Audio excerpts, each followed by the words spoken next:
Hello everyone, আশা করছি সবাই খুব ভালো আছেন। আজকের ভিডিওটি তাদের জন্য যারা চিন্তা ভাবনা করছেন কক্সবাজারে আসবেন, সমুদ্রের কাছাকাছি থাকবেন এবং ব্যালকনি সহ এসি রুমে খুব অল্প বাজেটে কিভাবে থাকা যায়। তো আজকে যে রুমটি দেখাবো, এই রুমটিতে থাকতে হলে আপনাদেরকে জনপ্রতি গুনতে হবে 500 টাকা। এই হোটেলটির নাম হচ্ছে হোটেল কোরাল রেফ। এটি হচ্ছে যে সুগন্ধা বিচ, কলাতলি যে বাস স্ট্যান্ড এর খুব কাছাকাছি। তো আপনারা হচ্ছে যে এই হোটেলের ঠিকানা নেওয়ার জন্য গুগল ম্যাপ, এই হোটেলটির নাম লিখে গুগল ম্যাপে সার্চ করলে পেয়ে যাবেন, অথবা ফেসবুকে হচ্ছে যে এই হোটেলের নাম লিখে সার্চ করলে ওদের পেজটা পেয়ে যাবেন। এই হোটেলে ওঠার সময় আমি তেমনভাবে ভিডিও করিনি, যখন আমি হোটেলটি ছেড়ে দিচ্ছিলাম ঠিক তখনই হচ্ছে ভিডিওটি করেছি যে অত অল্প বাজেটে কিভাবে কক্সবাজারে থাকা যায়। হয়তোবা এই ভিডিওটি অনেক উপকার আসবে, সে কারণেই করা। তো যেহেতু আমি চেক আউট টাইমে হচ্ছে যে ভিডিও করেছি, তো রুমটা খুবই এলোমেলো, তো হয়তোবা আপনাদের সে কারণে পছন্দ নাও হতে পারে। তবে আমার সাথে যেহেতু বাচ্চা ছিল, তো রুমটা ছেড়ে দেওয়ার কারণে যে সময় ভিডিও করেছি রুমটা একটু এলোমেলো অবস্থায় আছে। তবে যখন রুমটি সাজানো ছিল তখন রুমটি কিন্তু খুব সুন্দরভাবে অর্গানাইজড ছিল। তো যাই হোক, এখানে হচ্ছে এই রুমের ভিতরে হচ্ছে যে দুইটি রুম। একটা হচ্ছে যে ফার্স্টে একটা রুম থাকে, তারপর হচ্ছে একটা কানেক্টিং রুম থাকে। তো আপনি দুইটা রুমের সাথেই কিন্তু বারান্দা পাবেন। তো সবচেয়ে সুন্দর বৈশিষ্ট্য হচ্ছে এই রুমের সাথে কিন্তু 3টি বারান্দা পাচ্ছেন। প্রথম রুমটির সাথে হচ্ছে যে একটি বারান্দা পাবেন এবং বারান্দা থেকে খুব সুন্দরভাবে কিন্তু সি ভিউ দেখতে পাবেন।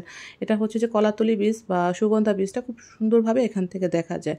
তো এটি হচ্ছে ফার্স্ট রুম। তো এই বেডের মধ্যে আপনারা খুব দুইজন কিন্তু খুব অনায়াসে থাকতে পারবেন। আর এই রুমের সাথে আরেকটি কানেক্টিং রুম, এটি হচ্ছে যে মাস্টার বেড বলা যায়। এই রুমের সাথে কিন্তু অ্যাডজাস্ট বাথরুমও আছে এবং দুইটি বারান্দা আছে। সবচেয়ে সুন্দর বিষয় হচ্ছে দুটি বারান্দা আছে। তো আপনারা চাইলে একটি বারান্দাতে সমুদ্র থেকে এসে কাপড় চোপড়গুলো দিতে পারেন এবং অন্য বারান্দাতে বসে সুন্দরভাবে টাইম স্পেন্ড করতে পারেন। আর দুইটি রুমের সাথে কিন্তু কাভার্ড দেওয়া আছে, আপনাদের লাগেজ বা জামা কাপড়গুলো চাইলে এখানে রাখতে পারবেন। সাথে কিন্তু ছোটো একটি মিনি ফ্রিজও দেওয়া আছে। আর এটা হচ্ছে এই রুমের সাথে হচ্ছে যে বাথরুম। তো দুইটি রুমের সাথে কিন্তু একটি বাথরুম, মানে কমন একটি বাথরুম ব্যবহার করতে হবে। তো এই বাথরুমের ভিতরে কিন্তু একটি হচ্ছে বাথটাব দেওয়া আছে, আর বেসিক যে বাথরুমে যা থাকে মোটামুটি তাই দেওয়া আছে।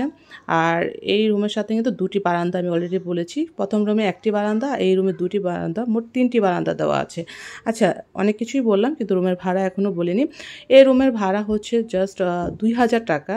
2000 টাকাতে মানে 24 ঘন্টার জন্য আপনাকে গুনতে হবে 2000 টাকা। তো এই 2000 টাকা দিয়ে কিন্তু আপনারা অনায়াসে 4 জন দুইটি বেডের মধ্যে থাকতে পারবেন। আর এই রুমগুলো হচ্ছে ফুল এসি। তো আপনারা কিন্তু এই যে 2000 টাকাতে যদি 4 জন থাকেন, তো পার পারসন আপনাদেরকে কিন্তু গুনতে হবে 500 টাকার মতো। আর ওই যে দেখতে পাচ্ছেন যে যেখানে আকাশ মনে হচ্ছে, কিন্তু এটা আকাশ না, এটা হচ্ছে সমুদ্র। আকাশ আর সমুদ্র এখান থেকে মিলেমিশে গিয়েছে। এই হচ্ছে রুম থেকে সমুদ্রের ভিউ।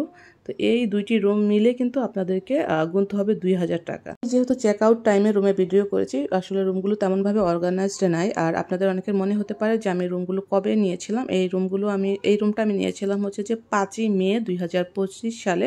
তো সেজন্য আমি টাইমটাও বা ডেটটাও মেনশন করে দিলাম। তো আমি এই হোটেলে একটা ছিলাম। তো আমি কিন্তু আরেকটা হোটেলে আজকে উঠে যাব, তো আমি সেই ভিডিওটিও আপনাদেরকে করব। তো এই হোটেলে ভাড়া ছিল 2000 টাকা। তো আমি আরেকটি হোটেলে আজকে উঠবো, সেটার ভাড়া হচ্ছে 5500 টাকা। তো দুইটার মধ্যে পার্থক্য কেমন সেটাও যদি জানতে চান, সেটা আমাকে কমেন্ট বক্সের মাধ্যমে জানাবেন।